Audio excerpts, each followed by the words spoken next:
Bom dia, boa tarde, boa noite. Hoje eu vim fazer um vídeo sobre análise de personagem. Na verdade, eu vou fazer uma série sobre isso. Eu vou fazer um vídeo sobre a Christine, sobre o Daroga, sobre o Raul, a Madame Jury. Mas eu vou começar com o Eric. O Eric do livro, no caso. Mas se vocês quiserem, eu posso fazer vídeos sobre as adaptações do Eric, porque o personagem dele muda bastante dependendo do filme. Mas enfim, vamos pro Eric do livro.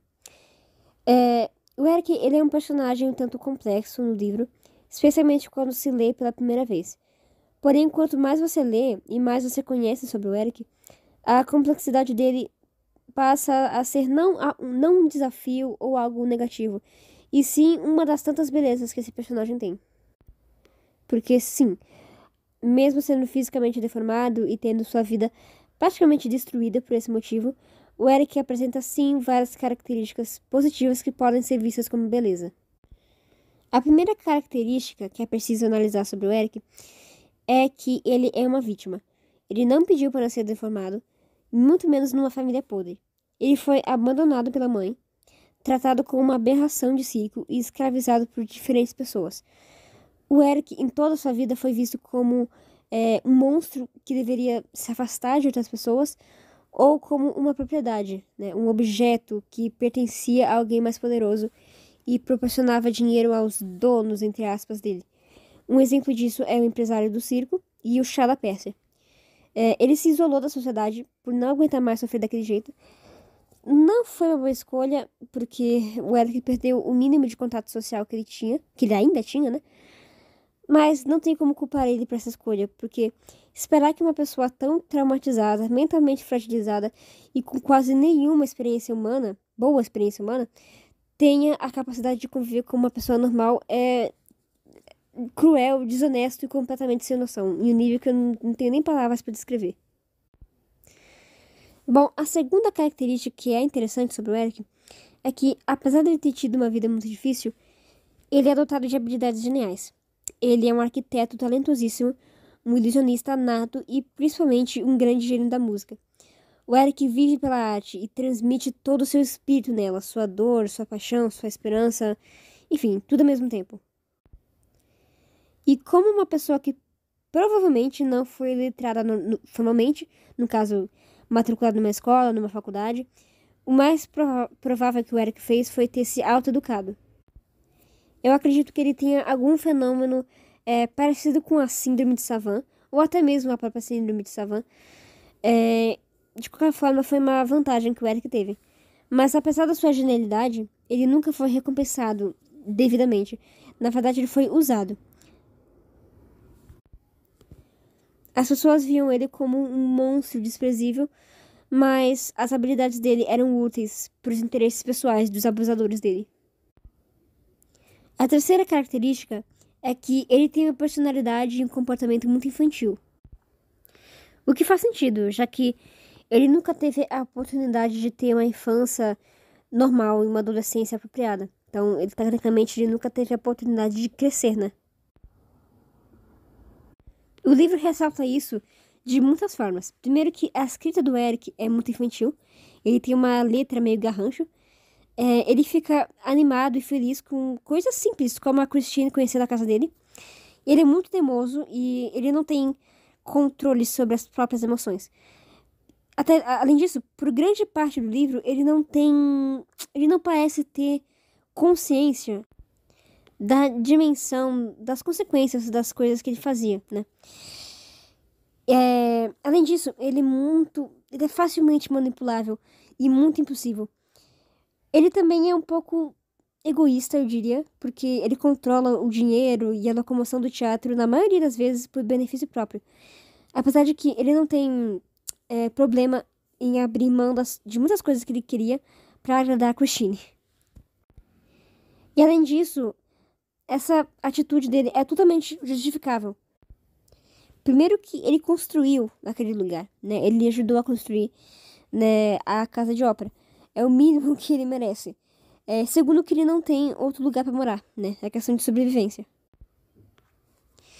E a quarta característica é que o Eric é um romântico muito meloso.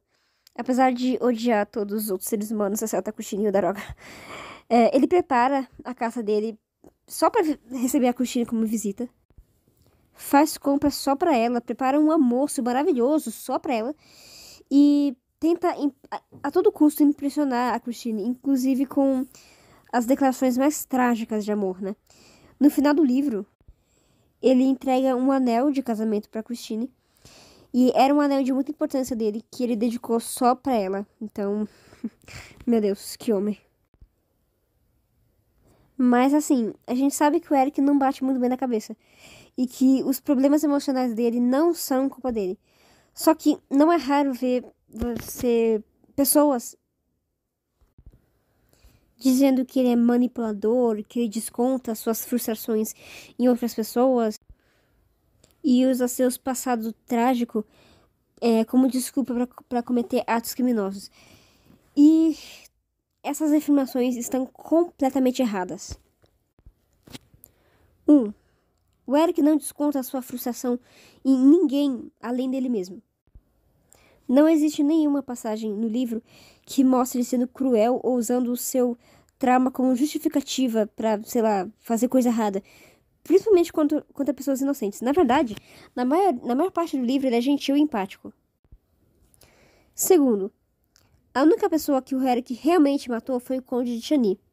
Por quê? Porque ele estava invadindo a casa do Eric. Foi legítima defesa, ou você acha de boa alguém invadir sua casa? Ainda mais quando você propositalmente se isolou das pessoas pra fugir de traumas. E ainda mais. O próprio Eric diz que ele só empurrou o Conde do barco, para que ele não conseguisse nadar, né, até a casa dele. Ninguém mandou um ex-soldado da marinha não saber nadar. Joseph Buquet, o maquinista do teatro, ele se matou. Não foi culpa do Eric. E o Lucy foi um aviso aos diretores do teatro. O Eric não tinha intenção de matar alguém, era só um aviso. E ainda mais, tá?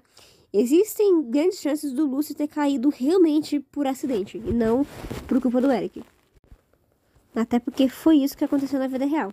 Né? Na vida real, teve um acidente lá na casa de ópera, que o Lucy caiu por acidente, e isso inspirou o Gaston Leroux a adicionar esse fato no livro. 3º ponto. O Eric não compete com o Raul em nenhum momento. Ele sente certos ciúmes, mas ele deixa esse sentimento guardado para ele mesmo. Ele não corre atrás do Raul, ele não impede a Cristina a se encontrar com ele.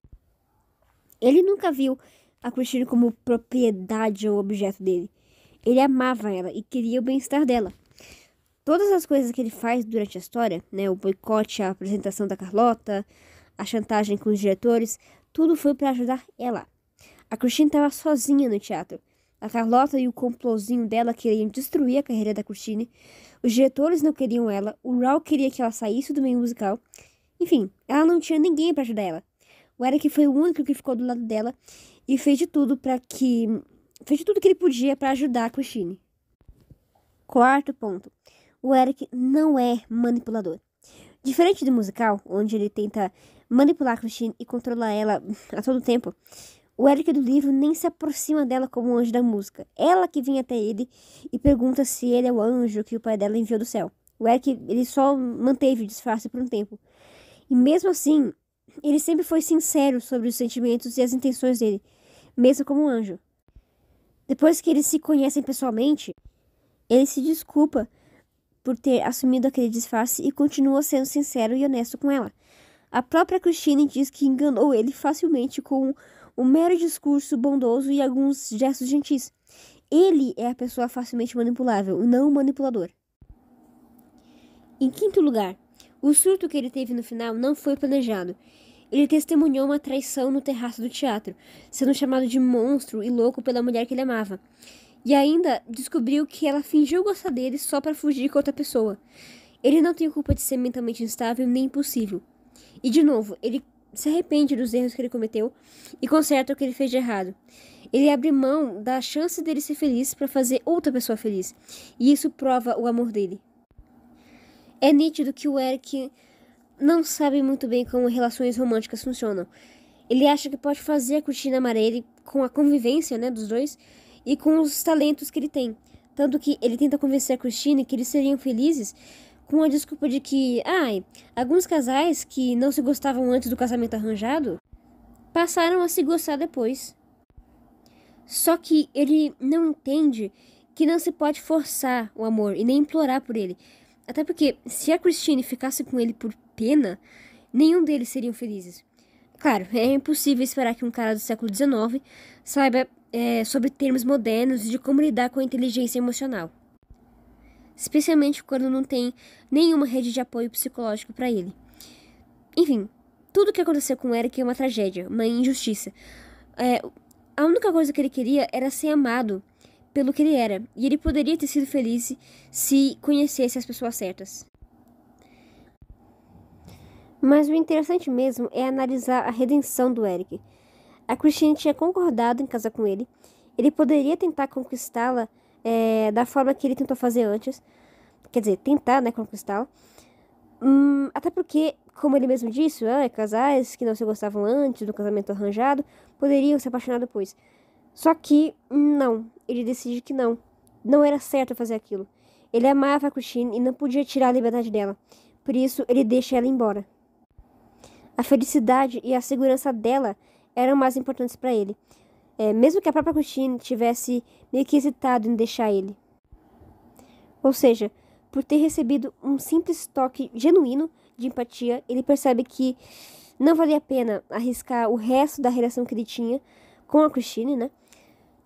Por uma dor que era dele e não dela. Mas em resumo, o Eric não era mau, nem vilão e nem cruel. Ele era apenas uma pessoa em busca do que todos nós queremos: felicidade e amor. Ele, na história, ocupa um lugar de anti-herói, que é a pessoa que quer a coisa certa, mas para alcançar aquele objetivo, ele usa maneiras meio questionáveis.